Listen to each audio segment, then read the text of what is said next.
The boardroom was a fortress of glass and steel, mirroring Barron's own tightly controlled exterior. He sat at the head of the table, the very picture of a successful entrepreneur. Investors, eager to partake in his latest venture, a revolutionary AI startup, hung on his every word. But Barron's mind was elsewhere, a flicker of unease tugging at his composure. He glanced at his phone, trying to ignore the incessant vibrations.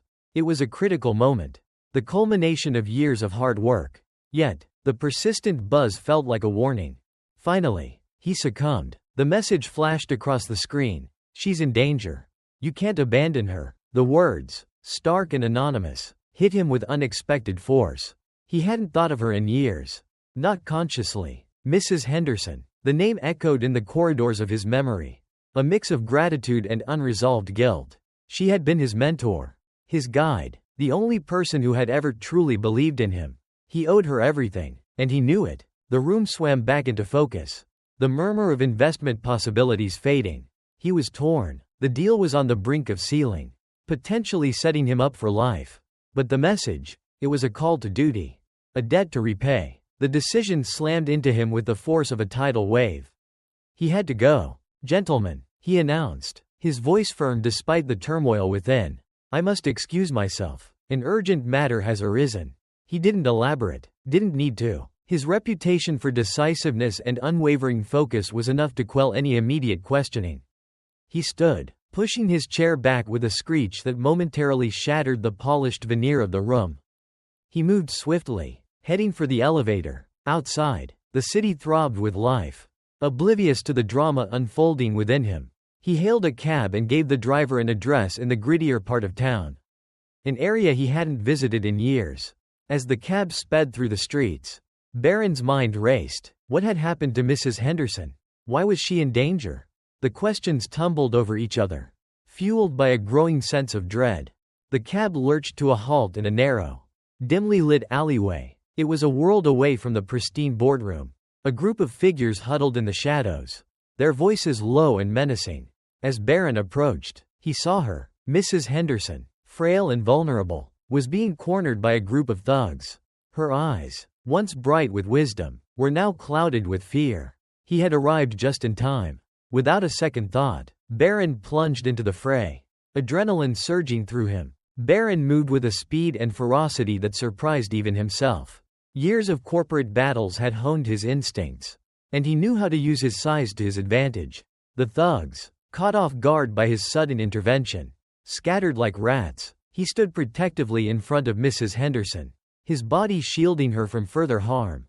"Are you all right?" he asked, his voice rough with concern. She looked up at him, her eyes widening in disbelief. "Barron, is that really you?" Her voice was a mere whisper, tinged with a mixture of relief and shock. He helped her to her feet. She was thin, almost gaunt, and her clothes were worn and ill-fitting. The years had not been kind. He had always known her as a force of nature, someone who could weather any storm. But now, she looked broken, defeated. "What happened?" he asked, his voice filled with compassion. She shook her head, her eyes darting around as if she expected the thugs to return at any moment. "It's a long story," she said, her voice trembling, "one I'm not sure I'm ready to tell." He knew better than to push her. Instead, he led her out of the alley and into his waiting cab. He took her to a small, discreet hotel he knew, far from the glittering towers of the city center. He booked a room for her, making sure it was clean and comfortable. He knew it wasn't much, but it was a start. In the hotel room, Mrs. Henderson finally began to relax, but a cloud of sadness still lingered in her eyes. She had nowhere to go, nothing to her name, and was being hunted. He offered her food, but she only picked at it. Her appetite gone, he sat with her, listening as she began to slowly unravel the story of her downfall. Her family had turned on her, embezzling her fortune and leaving her destitute. She had spent the last few years drifting, trying to survive on the streets. "Why didn't you come to me?" Barron asked, his voice filled with pain. She looked away, her eyes glistening with tears. "I didn't want to burden you," she said softly. "You had your own life to live." He understood, but it didn't make it any easier to hear. He vowed to help her, to make things right, but as he left the hotel that night, a sense of foreboding settled over him. He knew that getting involved in Mrs. Henderson's life would have consequences. And he had a strong feeling that those consequences would be far-reaching and severe. That night as he lay in bed, he got a notification that she was trying to sneak out. And his adrenaline rose again. He had to stop her. He found her attempting to open a window to escape the hotel room. Seeing him, she collapsed. She was tired of running. "You can't keep running," Barron said, his voice a blend of concern and frustration. "They'll just keep finding you." Mrs. Henderson slumped against the wall, her body trembling. "What else can I do?" she asked, her voice filled with despair. "They've taken everything from me. Everything." He knelt down beside her, taking her hand in his. "I'm not going to let them," he said, his voice firm. "I'm going to help you get your life back." Her eyes widened in disbelief. "But, why? You have your own life. Your own career. Why would you risk everything for me?" He looked at her, his heart aching. "Because you helped me when I had nothing," he said softly. "You believed in me when no one else did. I owe you everything. And I don't abandon the people I care about."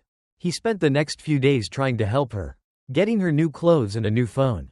But he still hadn't dealt with her money issues. She looked more comfortable, but also more wary, like she knew the storm was coming. Barron's friends and investors were less than thrilled with his decision to help Mrs. Henderson. They saw her as a liability, a distraction from his business goals. One powerful investor, a man named Wilkes, even confronted him directly. "You're throwing your life away for some homeless old woman," Wilkes said, his voice laced with contempt. "You could lose everything. Your company, your reputation, everything you've worked for." Barron met his gaze, unflinching. "She's not just some homeless old woman," he said, his voice cold. "She's a human being, and she needs my help. And I will help her, even if it means losing everything." Wilkes scoffed. "You're a fool, Barron," he said, shaking his head. "You'll regret this." Barron ignored him, turning his back and walking away. He knew that Wilkes was right. Helping Mrs. Henderson would come at a cost. But he was willing to pay it. He couldn't turn his back on her, not after everything she had done for him. But in the back of his mind, he knew that there was more to this story than Mrs. Henderson was letting on. What could have possibly driven her family, the people she loved, to betray her so completely? He would have to find out. The internal conflict gnawed at Barron. He was a businessman, driven by logic and numbers. Helping Mrs. Henderson was an act of pure emotion, a defiance of all the principles he had lived by. He found himself increasingly distracted, unable to focus on his work. He agreed to an interview, trying to regain his public image from the accusations. A tabloid reporter, known for his ruthlessness, asked him about Mrs. Henderson. He spun the story to his advantage, hoping the public would be swayed by his words. Instead, the truth about Mrs. Henderson's life was revealed to the public. It had the opposite effect. The public called her an unreliable woman, and turned the interviewer against Barron. As the media scrutiny intensified, Barron's investors grew increasingly nervous. They saw him as a liability, a distraction from his business goals. One by one, they began to withdraw their support. Barron stood by her, defending her against the attacks. But his efforts were in vain. The damage was done. His reputation was tarnished. His company was teetering on the brink. And he was rapidly losing everything he had worked for. Barron started digging. He had to know what was going on. With each layer of information that he uncovered, he felt as though the world was against Mrs. Henderson. During his research, he hired a private investigator, who found the most heinous crime. Mrs. Henderson had a child, a son, but he was missing. There was not a single trace. Barron decided to confront Mrs. Henderson with his finding and was met with a fit of tears. He pressed her for information, but she was reluctant to give anything. She kept mumbling about how it was her fault, that she had failed as a parent. It was that moment when she felt like she had lost it all. He also uncovered another secret. Her daughter, the woman who betrayed her and left her for dead. But why? He decided to pay the daughter a visit. This is the start of the story. Let me know if you'd like me to continue, or if you have any specific elements you'd like me to include. The daughter's house was a stark contrast to Mrs. Henderson's current state. Opulent, modern, and cold, it screamed of money and success. Barron rang the doorbell, and the door was opened by a woman who could have been a younger, hardened version of Mrs. Henderson. Her name was Eleanor. "What do you want?" Eleanor asked, her voice sharp and unwelcoming. I'm here about your mother, Barron said, his voice calm but firm. Eleanor's face hardened. I have nothing to say about her. She started to close the door. But Barron stopped her. I know what you did, he said, his eyes locking onto hers. I know you were involved in her downfall. Eleanor's facade cracked for a moment, a flicker of fear crossing her face. I don't know what you're talking about, she said, her voice trembling. Don't lie to me, Barron said, his voice low and dangerous. I know you and your family embezzled her fortune. I know you left her to fend for herself. Eleanor's eyes narrowed. So what? She was old news. She was holding us back. We deserved that money. Barron fought to control his anger. She's your mother, he said, his voice incredulous. How could you do that to her? Eleanor shrugged. Family is overrated. Money is what matters. Barron turned to leave, disgusted. Before he reached the gates, Eleanor called out to him. She had a proposition. If he agreed to sell his company over to them, she would tell him about the location of her brother. In exchange, he would forget about what happened to their mother. He refused, and left, making Eleanor even more infuriated. Meanwhile, Mr. Wilkes approached Barron with an offer of his own. If Barron was to sign a contract with him and cut contact with Mrs. Henderson, he would allow his investors to return. If not, he would be ruined. He declined the offer, resulting in him losing a $1 million contract. Barron's refusal to cave to Wilkes and Eleanor only intensified the pressure on him. The media, fueled by Wilkes's influence, launched a full-scale assault on his character, painting him as a naive fool, a bleeding heart who was throwing away his future for a lost cause. Just when he thought things couldn't get any worse, a new player entered the game, a dogged investigative reporter named Kenner. He had made a name for himself by exposing corruption and scandal. And he saw Mrs. Henderson as his next target. Kenner approached Barron with a proposition. Help him uncover the truth about Mrs. Henderson, and he'd give Barron a chance to defend her. But Barron sensed a trap. He knew Kenner was only interested in sensationalism, and he was afraid of what the reporter might unearth. Kenner found something regardless. He discovered a dark secret. Mrs. Henderson had been suspected of stealing money from a charity organization years ago. The allegations had never been proven, but the stain remained. Kenner threatened to expose this information, painting Mrs. Henderson as a fraud and a thief. Barron was faced with a terrible choice: help Kenner uncover the truth, risking further damage to Mrs. Henderson's reputation, or remain silent and let her face the accusations alone. He knew he had to protect her, but he also knew that the truth, whatever it might be, had a way of coming out eventually. The charity scandal erupted in the media, turning public opinion even further against Mrs. Henderson. She was summoned to court to answer questions about the allegations. Barron desperately tried to find evidence to clear her name, but everything seemed to be working against them. The documents were gone, witnesses were unavailable, and the trail had gone cold. The pressure was too much for Mrs. Henderson. She was already emotionally and physically fragile, and the weight of the accusations threatened to break her. She told Barron to give up, that she was tired of fighting. She wanted to go home. It seemed she was ready to give up on life. Barron refused to let her. He reminded her of the lessons she had taught him as a child. The lessons about perseverance, integrity, and the importance of standing up for what is right. He quoted all her favorite lines, reminding her of the words he had been taught to live by.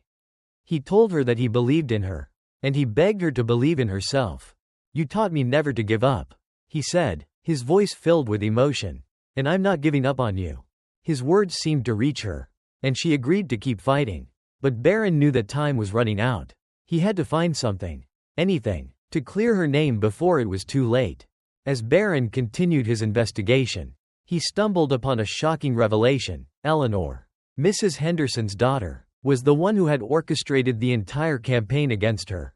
She had planted the seeds of doubt about the charity, leaked the information to Kenner, and manipulated the media to turn public opinion against her mother. She was the reason for her downfall. He went back to her house, the cold and pristine place, and confronted Eleanor. The fight began. She tried to justify her actions, claiming that her mother had always favored her brother, always seen her as second best. She resented Mrs. Henderson, and she wanted to make her pay. I did what I had to do, Eleanor said, her voice cold and unapologetic. She deserved it. Mrs. Henderson, who had accompanied Barron, finally spoke. Her voice was barely a whisper, but it was filled with pain. "How could you do this to me?" she asked. Her eyes filled with tears. "I'm your mother." Eleanor shrugged. "You were never really a mother to me," she said. "You only cared about yourself and brother's name." The confrontation escalated, with harsh words, accusations, and recriminations flying between mother and daughter. But even as she stood there, Mrs. Henderson still pleaded for her daughter to take back her actions. Eleanor refused. "I'll stop here for now. Let me know if you want me to continue. We're getting closer to the climax and resolution." The pieces finally fell into place. Barron raced against time, gathering the final pieces of evidence that would exonerate Mrs. Henderson. He found a former employee of the charity who had witnessed Eleanor planting false documents and spreading rumors. He convinced the employee to testify in court, risking their own safety to tell the truth. The courtroom was packed, the atmosphere thick with tension. The employee took the stand, revealing Eleanor's treachery. The truth came pouring out, exposing Eleanor's lies and clearing Mrs. Henderson's name. The judge dismissed the charges, declaring Mrs. Henderson innocent. But the victory felt hollow. Mrs. Henderson was vindicated, but she was also broken. The betrayal by her own daughter had shattered her heart, leaving her feeling lost and alone. She had lost her family, her fortune, and her reputation. Even though she'd cleared her name, the scars remained. One night, Mrs. Henderson disappeared from the hotel. Barron searched frantically, his heart pounding with fear. He found a note she had left behind, a farewell letter filled with despair. She had lost everything, and she couldn't go on. She said that the world was cruel, and that the pain was too much for her to bear. A frantic race against time began, as Barron tried to retrace her steps. He drove around the city, searching for her, calling her name into the darkness. Hours passed, and his hope began to dwindle. He found her. She was wandering in the rain, on the brink of despair. He rushed to her side, his voice filled with desperation. He urged her not to give up, to not let Eleanor win.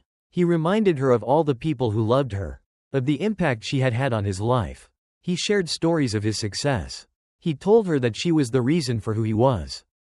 They talked for hours, a deep, soul-bearing conversation about forgiveness, loss, and hope. He convinced her that life was still worth living, that she still had something to offer the world. She agreed to continue living, to fight for a new beginning. After that night, she started to get sick, due to the rain, and her frail body was not strong enough to make it through. One morning, Barron found Mrs. Henderson peacefully asleep in her bed. She had passed away in her sleep, her face serene and calm. In her hands, she held a note, a final message to Barron. She thanked him for giving her a second chance at life, for showing her kindness and compassion when she needed it most. She told him that he had been the son she never had, and that she was proud of the man he had become. She encouraged him to continue living a life of purpose and to never lose sight of his values. Barron grieved deeply, but he also knew that Mrs. Henderson had found peace. She had faced unimaginable hardship, but she had never lost her spirit, her kindness, or her hope. She had left a lasting legacy, a testament to the power of love and compassion. Inspired by Mrs. Henderson's life, Barron decided to dedicate himself to helping others. He established a foundation in her name, providing assistance to the homeless and vulnerable. He used his wealth and influence to advocate for social justice, fighting for a world where everyone had a chance to thrive. He resigned from his company, selling his assets and donating it all to the foundation, deciding that what he had was enough. He knew that he could not make up for the suffering that Mrs. Henderson had endured, but he could honor her memory by making a difference in the lives of others. Years passed. Barron stood before a portrait of Mrs. Henderson, a gentle smile on his face. He read the lessons she had taught him, the words that had shaped his life. A saying that she told him echoed in his mind. Sometimes, the smallest things can change a person's whole life. Barron walked out onto the street, a man transformed. He carried Mrs. Henderson's legacy with him, a reminder that even in the darkest of times, there is always hope, always love, and always the possibility of redemption.